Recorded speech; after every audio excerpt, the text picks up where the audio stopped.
Hello, it's Maggie from Maggie's Memories. Today we're going to be talking about a miter saw or a chop saw. It's a very, very handy tool to have as you start woodworking, but it can also be very dangerous. So we're going to talk about some basic steps and how to use it. Okay, so hold on, here we go. Okay, so see this little knobby right here? That's an important thing. Also realize that you've got to push the saw down.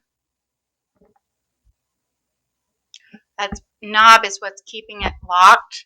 So it's in this locked position down. And you're going to feel like an idiot when you take it out of the box and you can't figure out how to get the saw to open up. What you have to do is you have to pull this little knobby out. Okay. So I'll show you all. Okay, so I'll show you all.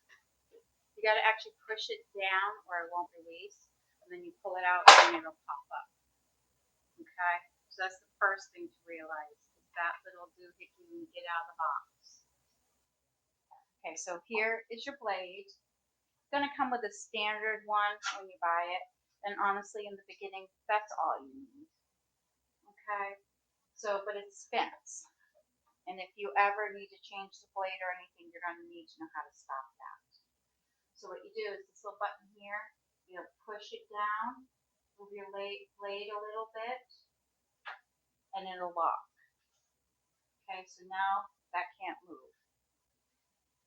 That's not too big of an issue except for when you want to actually change your blade. You're going to need it to stop so you can undo the bolts on the side. Okay, another thing is right here. Let's see, I've actually cut mine some. So this is supposed to suck up all the sawdust. I'm going to be honest, it doesn't. There's a million and one YouTube videos about trying to fix the exhaust on a miter saw. I've tried probably 20 of them so far, none of them work. Okay, but that right here, then you've got here this measuring area. Okay, so right here you've got this measuring area with inches. Don't rely on this for measurement, please don't. But once you figured out what length you want, you could put clamps or stops or something on here to get it measured out. Okay, and it's got a big red circle with your hand on it here.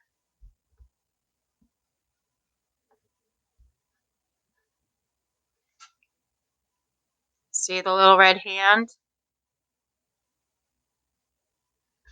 And one over here.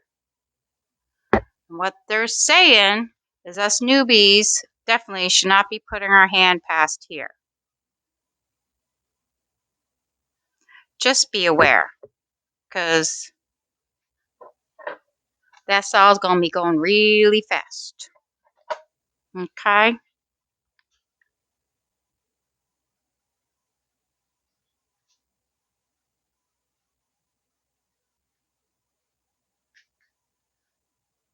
Okay, so the next thing we're going to talk about is setting the saw up. So you've got the saw on a table. This is actually a stand for it, and it's got little wheels because it's a pain in the butt to move this thing. Just going to be honest with you. And I have a teeny tiny garage, so I do have to move everything. So what you're going to do, again, just take the cheap Dollar Tree level, check it, and it's level.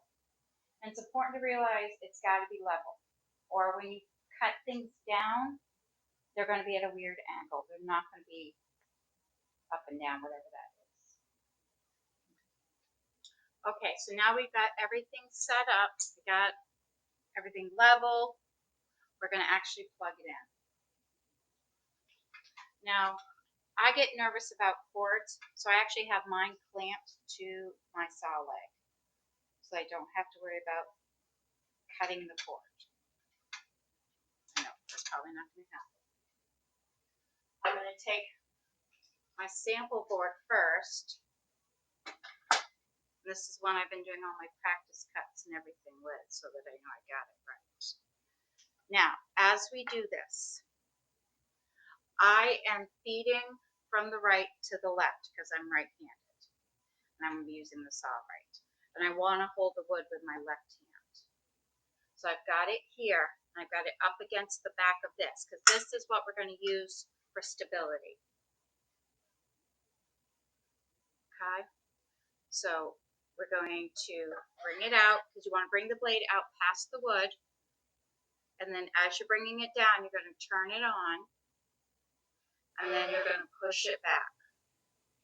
It's got a little cavern in there so that the blade will ride right through there.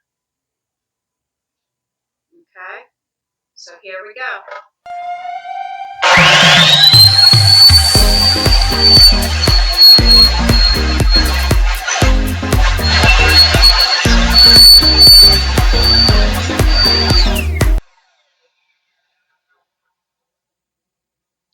Now, I did not pull up till after I shut the blade off. Okay, so once you're done cutting your wood and you're all the way through, you let go of the trigger and let the blade run out. And then you'll have your little off piece. So there we go, we have our first board cut.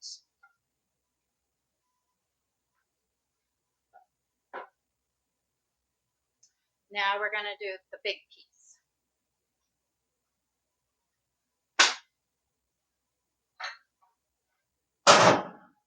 It's the comedy hour.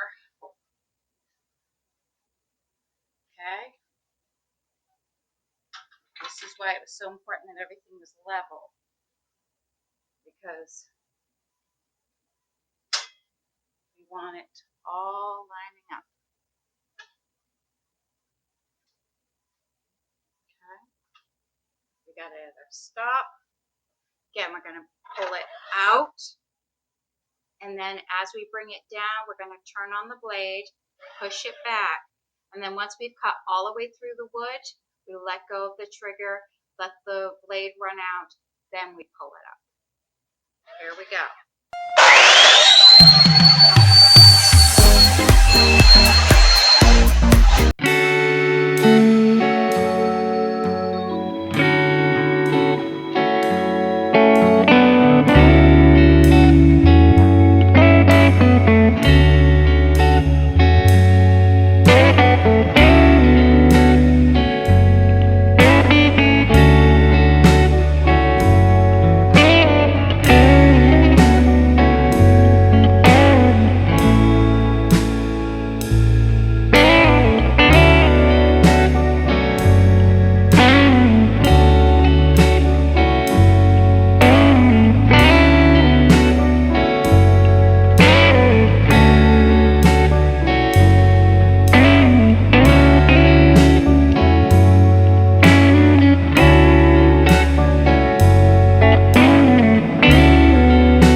Especially on an angle cut.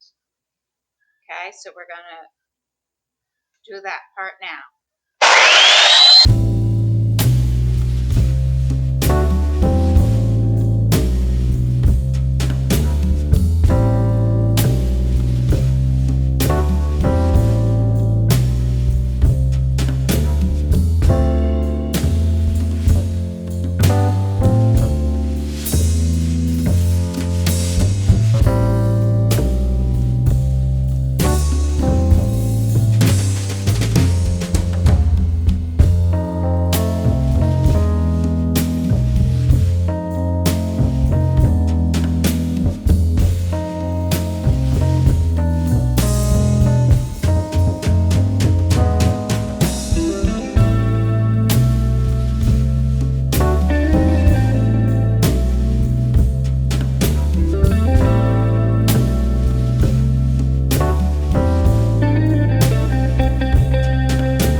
So the wood's all cut now. Before you move on to any next project, even if you're going to be putting your saw back and be cutting up some more lumber, before I measure anything, I always unplug my saw.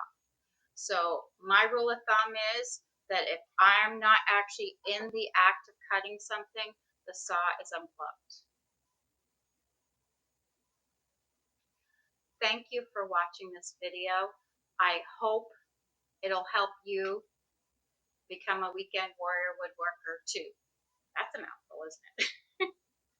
So please, if this content is something you like, hit the subscribe button.